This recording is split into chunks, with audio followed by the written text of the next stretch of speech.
एक राजा बहुत शक्तिशाली था। वह अपने सैनिकों के साथ शिकार करने के लिए निकला तो उसने देखा कि एक साधु ध्यान मग्न बैठा हुआ है। राजा के सैनिकों ने कहा कि यह साधु साधारण साधु नहीं है, यह आने वाले भविष्य के बारे में सब कुछ बता देता है। राजा सोचने लगा, यह साधु हमारे काम का है। फिर राजा साधु के पास पहुंचा और उसे घर ले गया। कुछ दिनों के बाद राजा को शहर जाना पड़ा। राजा अपनी पत्नी से कह गया कि इस साधु को भोजन समय पर देती रहना। रानी वही करती थी जो राजा कह गया था। वह साधु का बहुत ख्याल रखती थी एवं समय पर भोजन देती थी। किसी कारणवश एक दिन साधु को भोजन देना भूल गई। साधु ने सोचा कि मैं स्वयं महल में जाकर देखूंगा कि अब तक भोजन क्यों नहीं आया, और फिर वह महल में पहुंच गया। जब वह महल के अंदर पहुंचा तो देखा कि रानी लंबे घने काले बाल जो कि उसकी कमर पर लहरा रहे थे, उसकी कजरारी आंखें जो देखने से ही घायल कर दे।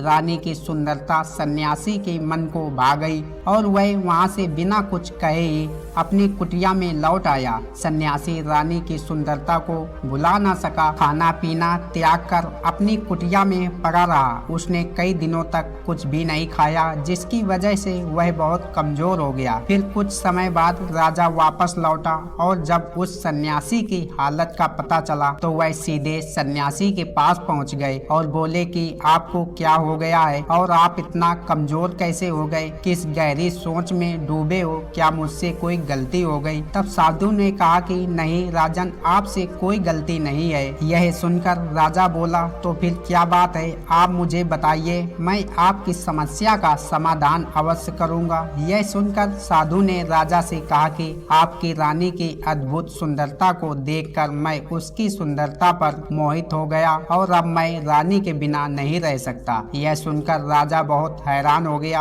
और कुछ देर सोचने के बाद राजा ने उस साधु सन्यासी से कहा, मैं आपको रानी दे दूंगा। यह सुनकर सन्यासी बहुत प्रसन्न हुआ। फिर राजा सन्यासी को लेकर महल चला गया। उस दिन रानी ने अपने सबसे सुंदर वस्त्र और आभूषण पहने थे। फिर राजा ने रानी से कहा कि साधु की मदद करनी चाहिए, वह बहुत कमजोर स्थिति में जा चुके हैं और मैं नहीं चाहता कि एक बुद्धिमान व्यक्ति की हत्या का कलंक मेरे सिर पर लगे। राजा की यह बात सुनकर रानी ने राजा से पूछा कि आखिर इस सन्यासी को क्या दिक्कत है? तो राजा ने रानी से कहा कि सन्यासी आपकी अद्भुत सुंदरता को दीवाने हो गए हैं। राजा की यह बात सुनकर रानी ने कहा कि आप चिंता न करें, मुझे पता है कि मुझे अब क्या करना है। आपके ऊपर ना तो सन्यासी की हत्या का पाप लगेगा और ना ही उससे मेरे पवित्र धर्म का नाश होगा।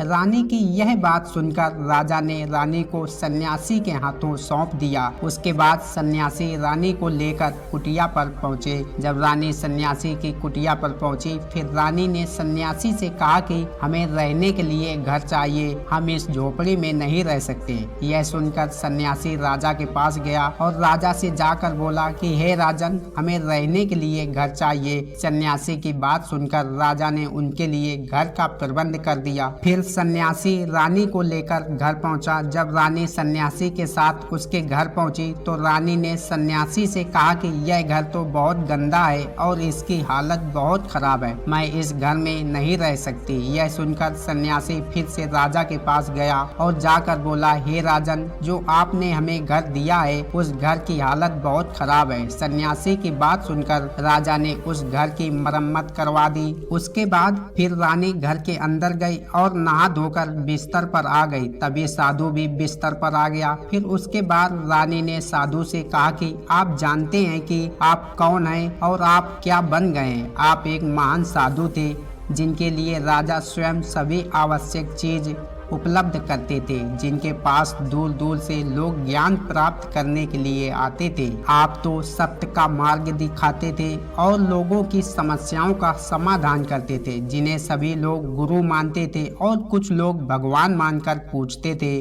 और आज आप काम वासना के कारण मेरे गुलाम हो गए। रानी की यह बात सुनकर साधु को झटका लगा और उसे एहसास हुआ कि वह एक साधु है और यह सब क्या कर रहा है। यह सब सुख सुविधा त्याग कर शांति की तलाश में जंगलों में गया था। साधु जोर जोर से रोने लगा, चिल्लाने लगा और रानी से कहने लगा कि मुझे क्षमा कीजिए महारानी, मैं यह क्या करने जा रहा था। मैं अभी आपको राजा के हाथों सौंप कर आता हूँ। सन्यासी की बात सुनकर रानी ने सन्यासी से प्रश्न किया कि साधु महाराज, मेरे मन में एक प्रश्न उठ रहा है, कृपया मेरे प्रश्न का उत्तर दीजिए। रानी की बात सुनकर सन्यासी ने कहा कि पूछो, तुम्हारा क्या प्रश्न है। फिर रानी ने कहा कि जब आपको उस दिन भोजन नहीं मिला तो आप बहुत क्रोधित हो गए और तभी से मैं आपके व्यवहार में परिवर्तन महसूस कर रही थी। ऐसा क्यों हुआ साधु महाराज, आखिर आपको इतना क्रोध क्यों आया। रानी की बात सुनकर सन्यासी ने रानी को समझाया कि जब मैं जंगल में था तो मुझे समय पर भोजन भी नहीं मिलता था, लेकिन जब मैं महल में आया तो महल में आने के बाद मुझे सारी सुख सुविधा मिली और फिर मैं इन सुख सुविधाओं में मोह माया में फंस गया और मुझे इसके प्रति लगाव उत्पन्न हो गया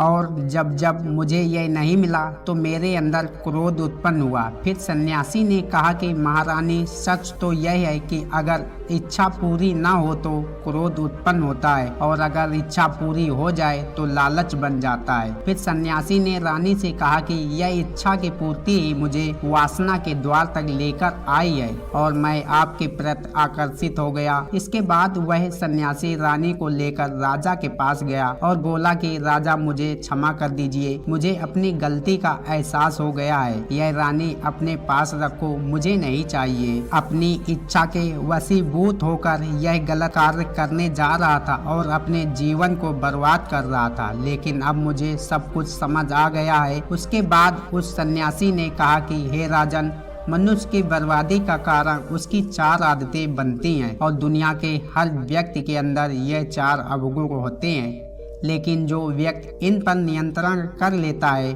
वह दुख और परेशानियों से बच जाता है। वहीं जो व्यक्ति इन चारों दोषों पर नियंत्रण नहीं कर पाता है वह बर्बाद होने के कगार पर पहुंच जाता है। यह सुनकर राजा ने कहा कि महाराज, आप मुझे वह 4 आदतें बताइए जिस कारण मनुष्य की बर्बादी हो जाती है।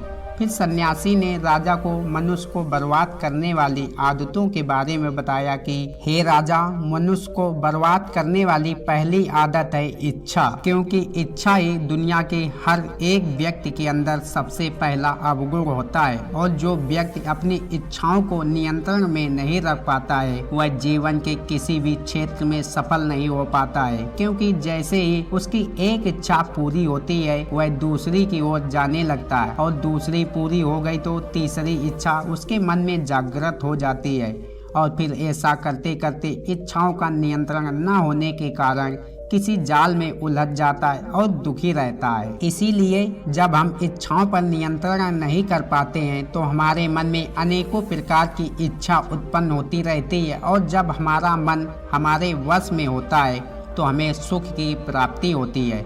फिर जो हम चाहते हैं वही हमारे साथ होता है। फिर सन्यासी कहता है, हे राजा, मनुष्य को बर्बाद करने वाली दूसरी आदत है काम वासना। काम वासना का जन्म हमारे मन में उठने वाली इच्छाओं से होता है। जिस प्रकार इच्छा का कोई अंत नहीं होता और मनुष्य वासना के जाल में फंसता ही चला जाता है। वासना के वशीभूत होकर मनुष्य को कुछ भी नजर नहीं आता है। आज तक जितने भी युद्ध हुए हैं उनका सबसे प्रमुख कारण स्त्री को पाने की इच्छा रही है। इसी तरीके प्रेम में वशीभूत होकर राजा महाराजाओं ने आज से पहले बहुत सारे युद्ध किए थे। रावण भी संसार का सबसे बुद्धिमान व्यक्ति था। उसने भी माता सीता की सुंदरता के जाल में फंसकर अपना सब कुछ बर्बाद कर लिया। उसकी मृत्यु का कारण एक स्त्री बन गई। ईश्वर ने स्त्री की उत्पत्ति इस संसार को बढ़ाने के लिए की है, लेकिन आजकल के लोगों ने इसे अपनी वासना का शिकार बना लिया है, अपने मनोरंजन का साधन समझने लगे हैं और जब उन्हें अपना यह मनोरंजन नहीं मिलता है तो वह पागल हो जाते हैं और ना जाने क्या क्या कर बैठते हैं। इसीलिए हे राजन, जितना हो सके उतना वासना से दूर रहना चाहिए। फिर सन्यासी कहता है, हे राजा, मनुष्य को बर्बाद करने वाली तीसरी आदत है क्रोध। क्योंकि जब मनुष्य की वासना की पूर्ति नहीं होती है तो उसके अंदर क्रोध उत्पन्न हो जाता है, और जब व्यक्ति को क्रोध आता है तो उस पर उसका नियंत्रण नहीं होता है। फिर वह क्रोध में आकर कई गलत निर्णय ले लेता है। वह दूसरों को भला बुरा कहता है, और जब उनका क्रोध शांत होता है तो उन्हें अपनी गलती का एहसास हो जाता है। लेकिन जब तक सब कुछ बर्बाद हो चुका होता है। क्रोध के कारण मनुष्य के कई बने हुए कार्य भी खराब हो जाते हैं। जब मनुष्य के भीतर क्रोध उत्पन्न होता है तो वह अंदर से बहुत कमजोर हो जाता है, और एक कमजोर मनुष्य कुछ भी नहीं कर सकता है। उसे कभी भी सफलता हासिल नहीं हो सकती। क्रोध हमारे भीतर तनाव को उत्पन्न करता, और अगर एक बार हम तनाव में चले गए तो हमारा पूरा जीवन बर्बाद हो जाता है। फिर सन्यासी कहता है कि हे राजा, मनुष्य को बर्बाद करने वाली चौथी आदत है लालच। लालच का फल सदैव बुरा होता है। लालच में फंसकर हम बहुत से लोगों का बुरा कर देते हैं। हर मनुष्य के जीवन में कभी न कभी ऐसे समय अवश्य आते हैं जब वह लालच कर बैठता है, और अधिक धन पाने की लालसा में जो उसके पास होता है वह उसे भी गंवा देता है। क्योंकि जैसे ही व्यक्ति की इच्छा पूरी होती है उसका लालच अधिक हो जाता है, और उसके मन में एक और नई इच्छा जन्म लेने लग जाती है। जो व्यक्ति लालच करता है वह कामयाबी में कोसों दूर रहता है, क्योंकि एक न एक दिन लालच का दुश्मन सामने आता ही है। अगर हम समय रहते ही लालच को त्याग दें और उसकी जाल में न फंसे तो हम एक सफल व्यक्ति अवश्य बन सकते हैं। फिर अंत में सन्यासी राजा से कहता है कि हे राजा, अगर मनुष्य में इन 4 आदतों को त्याग देता है तो उसे जीवन में सफल होने से कोई नहीं रोक सकता। जो इन आदतों को नहीं त्यागता है उसे जीवन में बर्बाद होने से कोई नहीं रोक सकता है। मैं एक सन्यासी होकर भी रानी के जाल में फंस गया था, तो सामान्य मनुष्य तो इससे कभी बच नहीं सकता। इसलिए हे राजन, मनुष्य को इन आदतों से हमेशा बचना चाहिए और अपने भविष्य के बारे में सोचना चाहिए। अगर हम किसी कारणवश भटक जाते हैं तो फिर एक बार अपनी जिंदगी के बारे में अवश्य सोचना चाहिए, और जितना हो सके अपने मन को एक जगह केंद्रित करना सीखो। कभी धोखा नहीं खा सकते। धन्यवाद मेरे प्रिय दोस्तों।